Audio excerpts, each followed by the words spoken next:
guys, right now I'm at the gym, gonna get an upper body workout in. My body's a little bit sore from this week, so I decided to just go to the gym today because later we also have team training. And yeah, so I'll run you guys through it with Luis.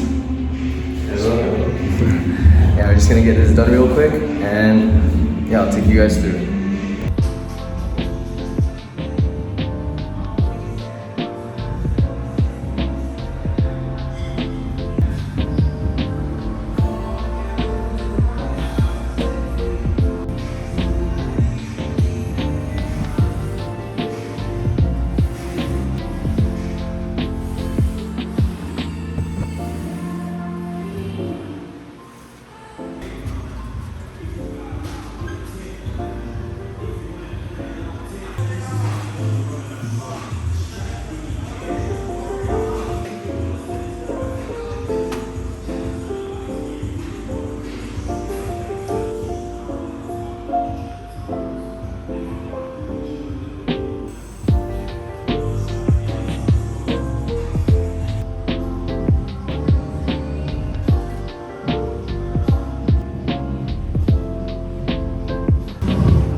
Try to keep the facial hair. It's never, before when it grows I look like a pedophile, but right now it's not looking too bad. Wow. But I don't know. I'm liking it. We'll see. We're just gonna head back now and take a shower and change. And yeah, we're just gonna finish up here.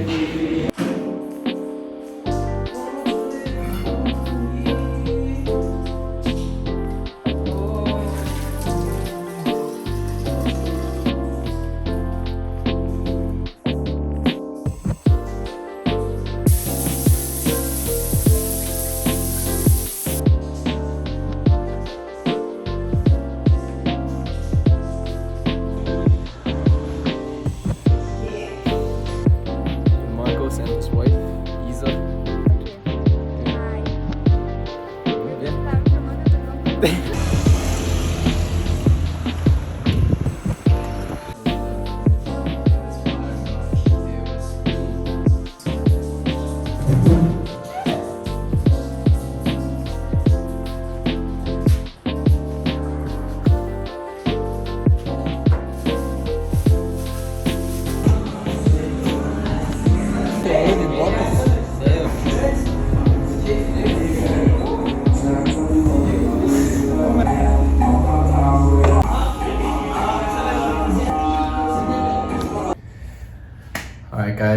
Just finished the training. Right now, I'm a little hungry, so I'm gonna head over to the cafe to get something to eat and just chill there for a little bit. But before I do, I forgot to mention something earlier after the gym. And this is like to my people trying to get started to the gym and, you know, trying to return to the gym or just anything relating like getting started in something. Because back in Canada, I had some friends who I asked some questions regarding, you know, how is their experience in the gym, because they don't play football anymore, and you know, they started going to the gym, and the difference from what I've seen from like that 6-month span, like before I left for Uruguay in the beginning, and then when I returned back from Brazil to Canada, you know, their bodies look they're looking decent, they're looking good, they're looking strong. So I really rated that, you know, they kept consistent, they kept disciplined. And I have some questions that I asked for them, and this is from a while back. But don't think I forgot Zach, Troy, and Brianna, because I always had this lurking in my camera roll. Now, I'm about to put it out to the world. Yeah, well, you know, it's nice because I had to like build a routine kind of. The lifestyle here is a lot different than Queens, pretty much. I say it's like pretty peaceful here. Like, you know, I just get to go to work, go to the gym, just do my thing, kind of focus on myself. And it's nice to like get a break from everything. So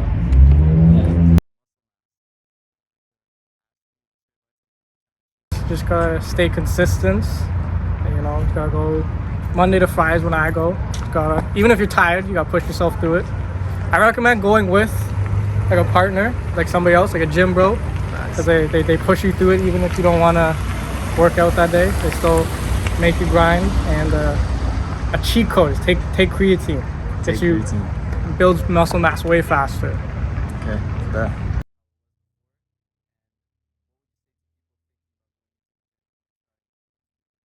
I mean, I was hesitant at first to come to the gym as often as I do, like 5 times a week now. Honestly, you kind of just have to push yourself to just go in the first day.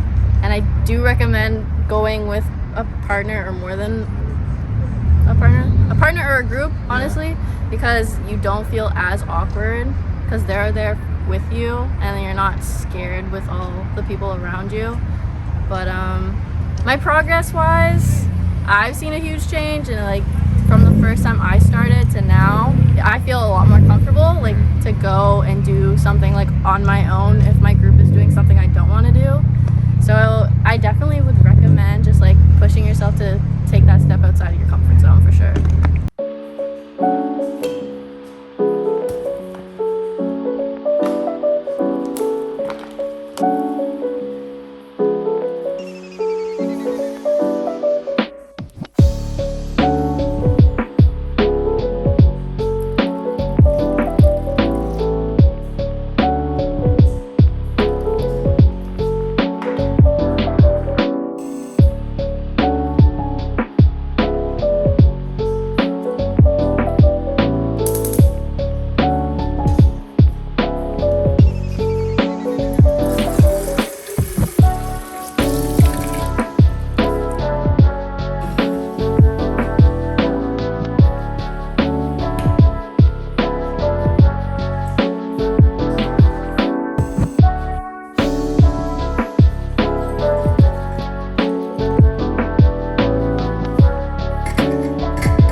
You know, I'm not gonna lie. The last time I recorded from where I left off, I think it was me cleaning my room. It's been about 2 days now. I didn't really want to make this video as a day in the life type of video. Yes, I've included what I did in the day, but you know, I didn't feel the pressure to, you know, make it as my other videos, you know, just really structured on that day. The weather is very beautiful right now. I finished training for the day and I'm really tired. So here I have my coffee and some crackers. So, you know, just sit down, just relax, because, you know, I want to talk about a couple of things that were brought up recently, and just things I've been thinking about in general for a long time. And, you know, that's like that feeling of being lonely or feeling lonely when you're trying to do something out of your comfort zone, which pushes you away from your family, friends, your home, and, you know, it put me across the world. And this got brought up to light recently because my brother, he called my parents and he was upset because, you know, he felt alone. You know, I'm not gonna dive too deep into that, but this just gave me the idea of this is like something that needs to be talked about, because I know it's not just us feeling this, it's even the best players in the world, like Alphonso Davies, who even said something like how he feels lonely after training. You know, there's nothing for him to do and all of his friends are far away. And I think that this feeling is inevitable. I mean, I feel like for people trying to do something with themselves and trying to win big in it, I feel like there's always going to be some point in your life where you're going to feel alone and where it feels like nobody is going to save you. And I feel like that feeling is one of the most important feelings someone can feel, because this really puts you to the test with how bad and how much you're really willing to sacrifice to do this. I heard this podcast and I forgot the name. I'll give credits right now once I find out. But you know, he was saying, like, if you're gonna build a human, you want him to be strong, healthy, mentally capable, and just, you know, just a strong-willed person. What are you gonna put that person through? You know, are you gonna give them an easy life? No, you're gonna give them a hard life. You're gonna teach them patience. You're gonna not give them things right away to teach them to wait. You're gonna make things hard for them to give them that extra strength and that power and that fortitude when they need it.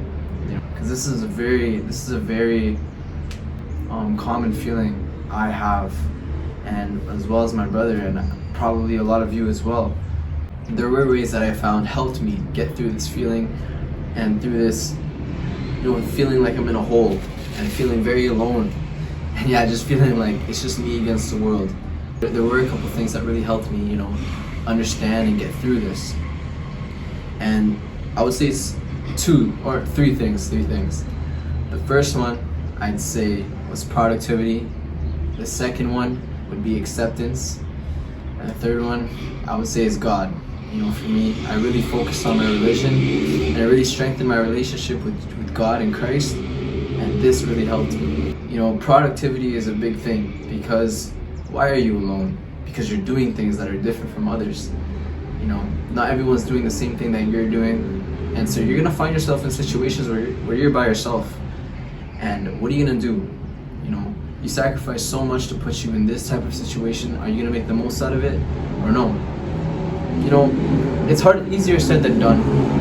But when I find myself feeling at my lowest, feeling low, feeling lonely, feeling sad, feeling upset, feeling alone, this is the most important time where I have to really step it up and do what I have to do. And for me, that's training, that's improving myself, and it's improving me mentally, improving me physically, improving me in every single aspect as a human being can improve it. And I think that if you're at your low, you gotta think to yourself, like, okay, like, my back's against the wall, the only way is forward, like, what can I do now? Just do what I gotta do, you know, whatever that is. That's whether it's in sports, in business, and whatever it is, you gotta do what you gotta do. When I felt alone, I felt more of an urge to improve myself, to go harder in the training, to do more training, to read more books, to strengthen my relationship with God, to improve my relationship with other people. You gotta keep yourself busy, you know, and you can't do it all the time, but there's a good chunk of your day that you gotta be doing and taking action and action and action. Your habits define who you are.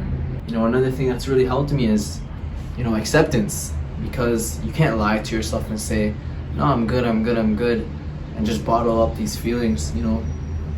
Like for me, like, you know, how I got through it's like, yeah, I'm alone, I'm by myself, and what?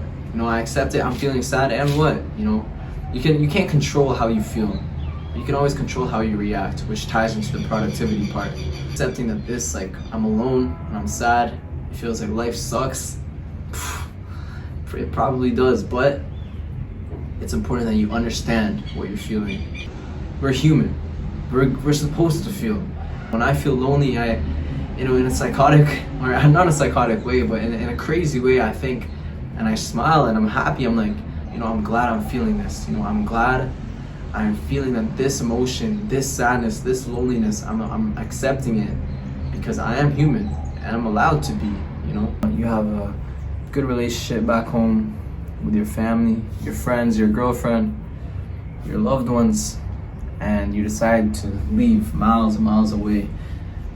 And it's just like, wow, I had everything so good back home, but I still decided to leave to pursue this for myself. You need suffering in your life. You need discomfortability. You need to step out of your comfort zone.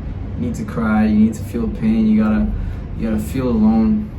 Sometimes these things are necessary for your growth, and I'm a firm believer in that. So if you are feeling like an emotion of angst, of sadness, of, you know, all those emotions, of loneliness, of anger, you know, calm, because once you get over this obstacle, there's gonna be something else better waiting for you, and then you're gonna look back and understand that this is, you know, I'm glad I went through this.